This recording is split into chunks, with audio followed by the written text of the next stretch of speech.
तीर्थेश वर्धमान स्वामी के शासन में हमसे विराजते और उनकी ये पावन पीयूष देशना हम सभी के लिए परम उपकारी है।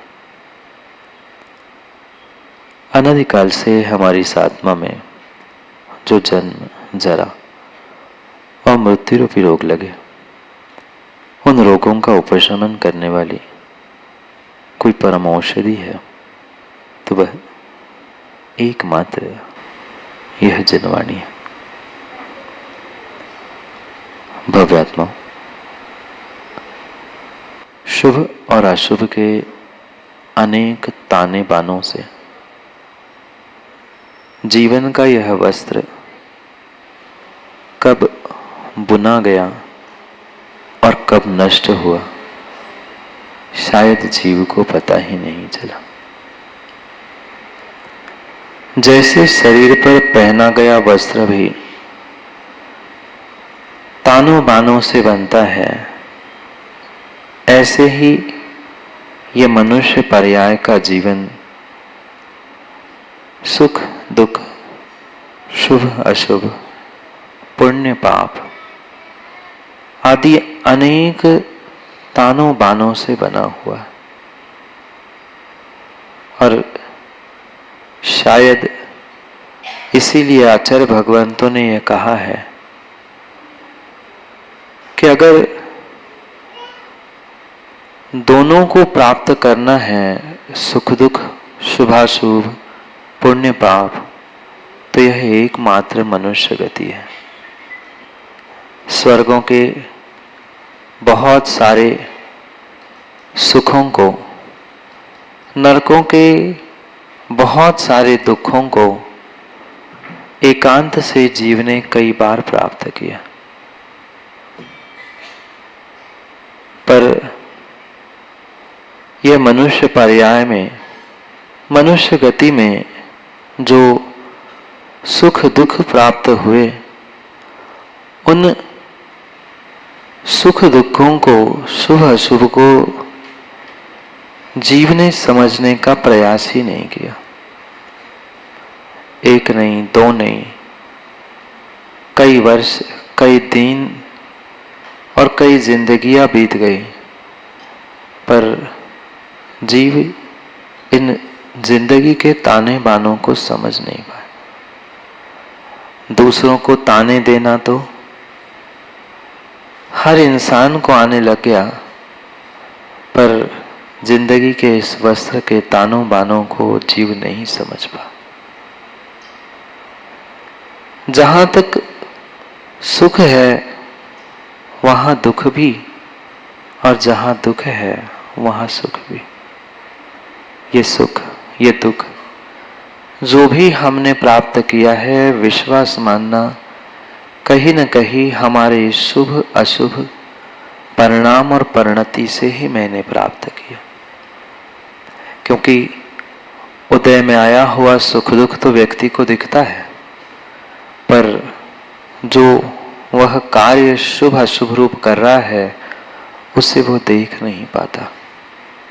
और यही हमें इस स्वयं के जीवन में झांक कर देखने का प्रयास करना है कि मैंने आज तक जीवन में क्या प्राप्त किया, कितना शुभ को प्राप्त किया और कितना शुभ करने का दिखावा मैंने किया, कितना अशुभ किया और कितना अशुभ को छुपाने का प्रयास किया। शब्दों को बहुत बहुत गौर से समझना, कितना मैंने शुभ किया, कितना मैंने अच्छा किया और कितना अच्छा करने का दिखावा किया, कितना शुभ करने का दिखावा किया। हर इंसान, हर व्यक्ति, हर संसारी जीव यही सोचता है कि मैं शुभ कर लूं, मैं अच्छा कर लूं, पर वह सोचता है, जितना सोचता है जे जानी जी उतना वो शायद, बोलो ना, कर नहीं पाता।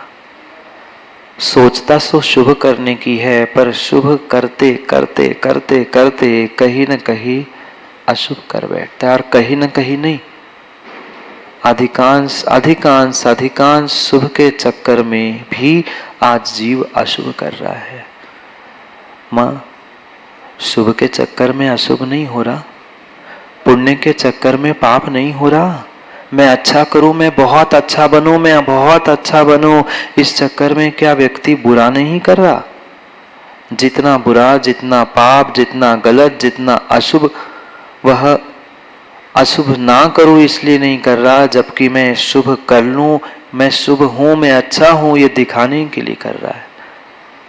आजकल का धर्मात्मा बिल्कुल ऐसा ही हुआ है। दुनिया के नजरों में तो धर्मात्मा है, मैं बहुत अच्छा धर्मात्मा, बहुत अच्छा श्रावक, बहुत अच्छा साधक बनूं, ये दिखाने के चक्कर में वह अपनी साधना, वह अपना चारित्र, वह अपनी क्रियाओं को तक भूल गया। हकीकत यही है। आज तक हम इस बात को स्वीकार कर पाए नहीं कर पाए, पर कभी ना कभी इस बात को स्वीकार करना पड़ेगा कि दिखावे के लिए हम बहुत अच्छा तो कर लेते हैं, पर जितना दिखावे के लिए अच्छा कर रहे हैं, उतना स्वयं के लिए अच्छा करते, उतना स्वयं के लिए शुभ करते, उतना स्वयं के लिए अशुभ से बचते, तो शायद बहुत कुछ हो जाता। शायद बहुत कुछ मैं जीवन में प्राप्त कर लेता। पर मैं हिंसा ना करूं, मैं झूठ ना बोलूं, मैं दुनिया के नजरों में सच बोलने वाला हूं, मैं दुनिया के नजरों में अहिंसा का पालन करने वाला हूं, ये दिखाते दिखाते हुए ही इंसान ने अपने शुभ, अपने पुण्य, अपनी अच्छाई का नाश कर लिया। कल कुछ बातों को हम समझ रहे थे, क्योंकि यहाँ सम्यक चारित्र रूपी आराधना को, तीसरे पायदान को आचार्य भगवंत समझा रहे थे कि अशुभ से बचते हुए शुभ में जो तुम्हारी प्रवृत्ति हो रही है, वही एकमात्र चारित्र है। पर हम अशुभ से बचे बिना ही, अशुभ से दूर हुए बिना ही शुभ करना चाहते हैं। जो शुभ करने का स्थान था, शुभ क्रियाओं का स्थान था, सच्चे देव शास्त्र गुरु के समीप मंदिर आदि में पहुंचकर जहां हमें सर्वाधिक कर्मों की निर्जरा करनी थी, मां सही बताना, निर्जरा होती है कि आश्रव बंद होता है। वहां तो हम अशुभ से बचने के लिए पहुंचते हैं, पर आज सर्वाधिक कषाय और अशुभ प्रवृत्ति व्यक्तियों की उन मंदिर जैसे पवित्र स्थानों में ही होती है। क्यों? क्योंकि हमने अपने भीतर वह विवेक जागृत नहीं किया कि हम कौन हैं, कहां हैं और किस लिए इस स्थान पर पहुंचे हैं। ये सच्चे देव शास्त्र गुरु का दर, ये स्थान, मंदिर, ये सब कुछ हमें कर्मों की निर्जरा करने के लिए मिला था। और मात्र ये धर्म आयतन नहीं, ज्ञानियों, इवन ये मनुष्य पर्याय भी मात्र और मात्र आपको संयमी बनने के लिए मिली थी, चारित्र प्राप्त करने के लिए मिला था। बाकी सम्यक दर्शन, सम्यक ज्ञान तो अन्य पर्याय में भी संभव है। हाँ, जहां मार काट होती है, हिंसा होती है, वहां नरक में भी किसी पुण्यात्मा को सम्यक दर्शन प्राप्त हो सकता है, और सम्यक दर्शन के साथ तुरंत ही ज्ञान, सम्यक ज्ञान हो जाता है। देवगति में भी सम्यक दर्शन की प्राप्ति संभव है, पर चारित्र ज्ञानियों कहीं प्राप्त हो सकता है, चारित्र कहीं प्राप्त हो सकता है, तो ये एकमात्र मनुष्य पर्याय है। एकमात्र मनुष्य पर्याय है जहां तुम उस सम्यक चारित्र को प्राप्त कर सकते हो, और सम्यक चारित्र के साथ साथ सम्यक चारित्र आराधना को भी प्राप्त कर सकते हो।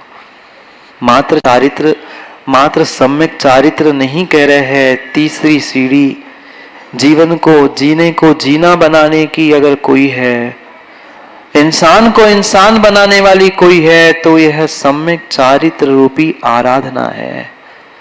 जहां मात्र सम्यक चारित्र शुभम नहीं कहा, वहां भाव विशुद्धि के साथ उस चारित्र का परिपालन करना, जितनी भावों की विशुद्धि उस चारित्र के साथ आप प्राप्त करोगे, उतनी कर्मों की निर्जरा करेंगे।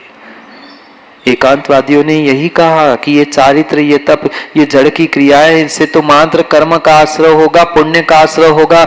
हमें तो पुण्य पाप दोनों छोड़ना है, छोड़ना है, बिल्कुल छोड़ना है, बिल्कुल छोड़ना है। पर उस चारित्र रूपी क्रियाओं को प्राप्त करते करते ज्ञानियों, जो भाव शुद्धि थी, जो भावों की विशुद्धि थी, वह भावों की विशुद्धि ही मां कर्म निर्जरा के लिए साधन बनने वाली थी। अगर किंचित भी उस चारित्र को प्राप्त करते हुए, धारण करते हुए, चारित्र के बारे में समझते हुए मन में ये किंतु परंतु उत्पन्न हो रहा है, ये कैसे पॉसिबल है। कल जब चर्चा चल रही थी, बहुत सारों के चेहरों को मैं पढ़ रहा था, सबके चेहरों में बहुत बड़ा प्रश्न चिन्ह था। महाराज, इतनी बड़ी बातें आप कह रहे हो, कैसे पॉसिबल है, कैसे पॉसिबल है। और 12 व्रत श्रावकों के नहीं, 5 अणुव्रत नहीं, अष्टमूल गुण नहीं, मात्र 3 कुलाचार की चर्चा कल प्रारंभ की थी, तो सबके रोंगटे खड़े हो गए थे, सबके रोंगटे खड़े हो गए थे। ज्ञानियों, भूल मत करना, एक भूल का नतीजा नरकों में सैकड़ों हजारों वर्षों तक, सागरों वर्षों तक तड़पना पड़ेगा। कर्म किसी को नहीं छोड़ता, कर्म किसी को नहीं छोड़ता, कर्म किसी को नहीं छोड़ता। मात्र गली मोहल्ले में, उन जलूस आदि में, महावीर जयंती में गला फाड़कर दिनेश अहिंसा परमो धर्म की जय, जी और जीने दो, ये नारे लगाने से काम होने वाला नहीं है।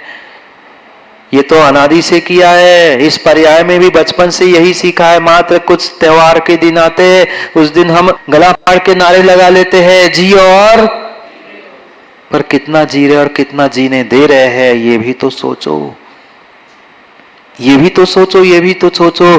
और छोटे छोटे जीव क्या, बड़े बड़े इंसानों को तक कितना हम जीने दे रहे हैं। दूसरों की छोड़ दो ना मां, अपने आप को क्या सही मायने में जीने दे रहे हैं? अपने आप को भी हम जीने नहीं दे रहे हैं। जो जीवन जीने का तरीका था, जिसके लिए मैंने मनुष्य पर्याय, महान दुर्लभ मनुष्य पर्याय प्राप्त की, हमने आज तक अपने आप के साथ भी इंसाफ नहीं किया। कोर्ट कचहरी न्यायालय में जाकर इंसाफ की लड़ाई तो लड़ रहा है कि मुझे इंसाफ चाहिए, मुझे इंसाफ चाहिए, भूख हड़ताल चल रही है। ज्ञानियों, अपने अपने स्वयं की मनुष्य पर्याय के प्रति तो इंसाफ कर लो। दुनिया से क्या इंसाफ मांग रहा है और कौन किसके साथ इंसाफ करता है? ना कोई किसी के साथ तो इंसाफ करता है, ना बेइंसाफी करता है। ये सब कुछ हमारी सोच है, पर हम तो अपनी जिंदगी के साथ बेइंसाफी, नाइंसाफी कर रहे हैं। किस लिए मिली थी मनुष्य पर्याय? किस लिए प्राप्त की थी ये मनुष्य पर्याय? देव गति में भी, नरकों में भी, दुख सुख भोगते समय हर जीव यही सोचता है, बस एक बार मनुष्य बन जाऊं ना, मैं तो भगवान बन जाऊंगा। बस एक बार मनुष्य बन जाऊं, एक बार मनुष्य बन जाऊं, मैं तो चारित्र धारण कर लूंगा, मैं तपस्या कर लूंगा, मैं मोक्ष मार्ग पे चलूंगा और भगवान बन जाऊंगा। भगवान बनने की बात तो बहुत दूर है। आज का इंसान इंसान नहीं बन पा रहा है। पंकज भैया ने कह दिया, मैं तो रुक गया था। आज का इंसान सही मायने में इंसान नहीं बन पा रहा है। जब तक इन अपनी गलतियों को सुधारने का प्रयास नहीं करोगे, जिस कुल में जन्मे हो ज्ञानियों, उस कुल का कुलाचार का पालन नहीं कर पा रहे हो, तुम जैन कहलाने की योग्यता नहीं रखते।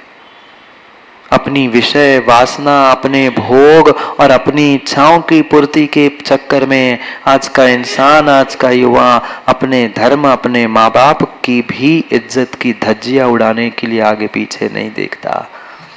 जाके देखो ना बड़े बड़े शहरों में, और मैं तो कहता हूँ बड़े बड़े शहरों में ज्ञानियों जाने की आवश्यकता नहीं है। अपने घर के दरवाजे खोल कर देख लो, सब कुछ समझ में आ जाएगा। मात्र बड़ी बड़ी चर्चा और बड़ी बड़ी बातें करने से काम नहीं होता।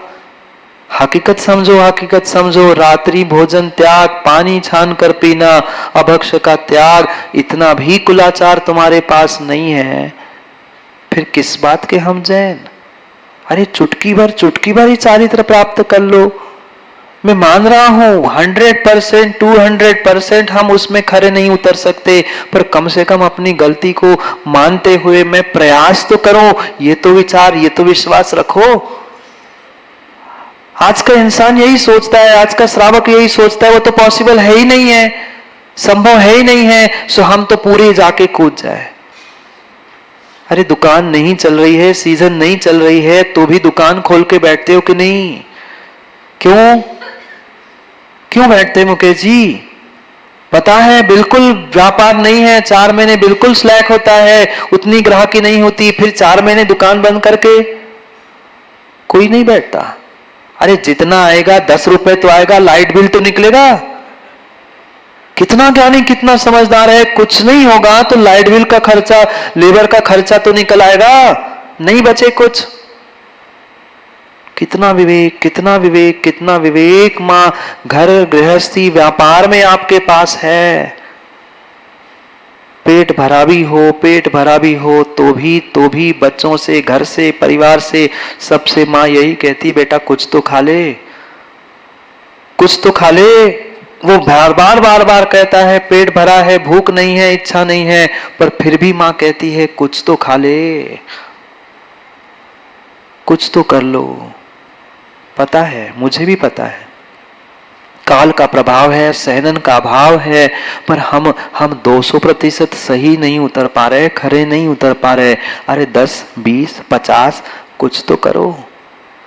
हम करना नहीं चाहते, प्रमाद छोड़ना नहीं चाहते, और अक्सर यही कहते वो तो संभव ही नहीं है, ऐसा कैसे हो सकता है।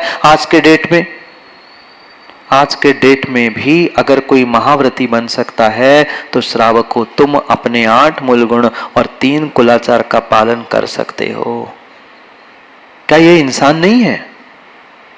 बोलो ना कि ये इंसान नहीं है मुनिराज, आसमान से टपके। आप जैसे ही घरों से निकले हैं, आप जैसे ही कुलों से निकले हैं, आप जैसे ही परिवारों से निकले हैं, उन्होंने ठान लिया वे 200 नहीं, 500 नहीं, 1000% अपने कार्य में खरे उतर रहे हैं, उतरने का पुरुषार्थ कर रहे हैं। श्रावकों आप भी कुछ तो करो।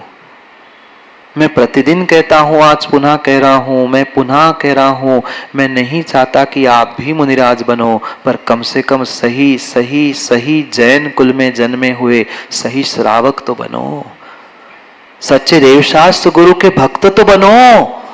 मत करो कुछ। जितनी कुल की मर्यादा है, जितनी धर्म की मर्यादा है, जितनी तुम्हारे देव शास्त्र गुरु माँ बाप की मर्यादा है, कम से कम उन मर्यादाओं पे तो खरे उतरो।